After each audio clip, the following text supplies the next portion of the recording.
How did two enemies who never shared a border bring an entire region to the edge of fire? Why are missiles flying across countries that were not even part of the original fight? Who benefits from keeping the Middle East unstable? And could this confrontation drag the world into a much larger war?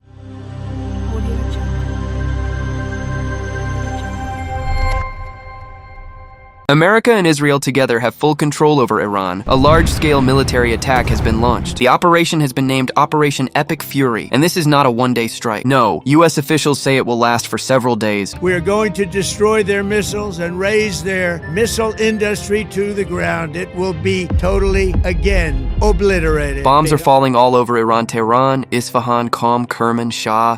Most shockingly, Iran's supreme leader Ayatollah Ali Khamenei's compound was also targeted, and it has now been confirmed that he has been killed. Iranian state TV itself reported this confirmed.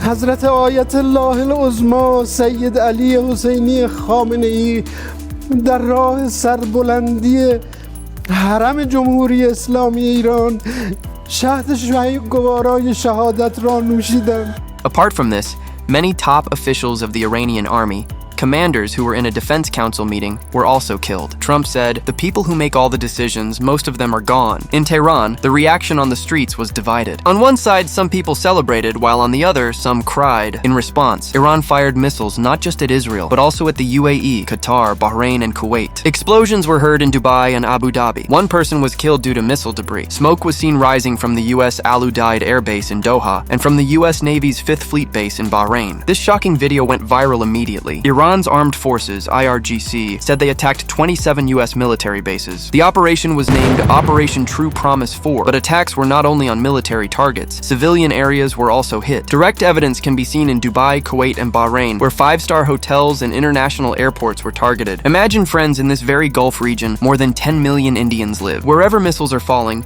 your relatives and friends could be there. There are millions of Indian workers. The embassy has issued advisories for Indians. More than 18,000 Indian students are in the Gulf countries. Most Gulf airspace has been closed and flights have been canceled. But if these strikes escalate into a full-scale war, the impact will be even worse. India imports more than 50% of its crude oil from the Strait of Hormuz. India sends 2.6 million barrels of oil daily from the Gulf.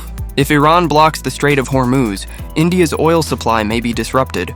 Reports suggest that Iranian forces have already decided to close the strait. Experts believe this will directly increase petrol and diesel prices, raise shipping costs, increase inflation, and put more pressure on the rupee. Look at the timing too, friends. Prime Minister Modi had just returned from Israel on February 25th, 26. He had dinner with Netanyahu and gave a speech in Israel's parliament, the Knesset. Now look at Israel. Defense officials say this attack had been planned weeks in advance. Congress leaders raised questions, and Modi's friend Netanyahu was involved in discussions. By attacking India's old friend Iran, some say India's neutral position in the conflict could be questioned. Visiting Israel just before the attack may send the wrong message. The most heartbreaking part is that schools were also attacked in Iran. In the city of Manab, a bomb fell on a girls' primary school, killing at least 100 children. This happened during school hours. The irony is that Israel officially stated that it has the right to defend itself, even though it launched the first strike. Friends, the current situation started in December 2025, when Iran's economy collapsed. The currency dropped by 40% and oil prices rose by 72%. This triggered massive protests,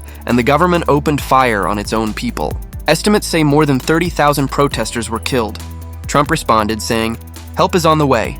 This was the largest military buildup in the Middle East since the 2003 Iraq War. But in early February, it seemed the situation might calm down. Just a day before the strike, Oman's finance minister said a peace deal between America and Iran was within reach. Peace deal is within our reach. But the very next day, bombs rained down. According to the Washington Post, the attack had been planned over months. Saudi princes in Israel allegedly pressured Trump to act. Trump tweeted, implying he was completely in control of the world and addressing the Iranian people that their government would be taken over. This script is reminiscent of 2003, when America went to war in Iraq. That war lasted 20 years, funded by American taxpayers, causing harm to ordinary people. Forces are in the early stages of military operations to disarm Iraq and to defend the world from grave danger. Now, Iran is twice the size of Iraq.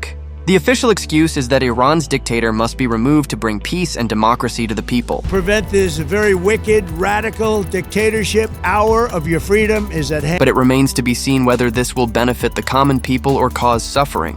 From a higher perspective, it seems beneficial the dictator is gone. But foreign interference in this manner can also worsen the situation. The biggest examples are Gaddafi and Saddam Hussein. Both were brutal dictators, but when America invaded, removing them caused instability. The situation worsened for the general public.